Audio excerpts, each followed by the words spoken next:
Hey, it's Matt with Protec. Today I'm going to show you a TVRMS2 GE secondary injection test unit.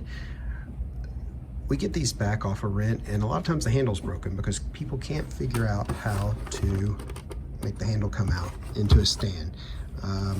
It looks like you would want to push it in, but that doesn't work. It doesn't move.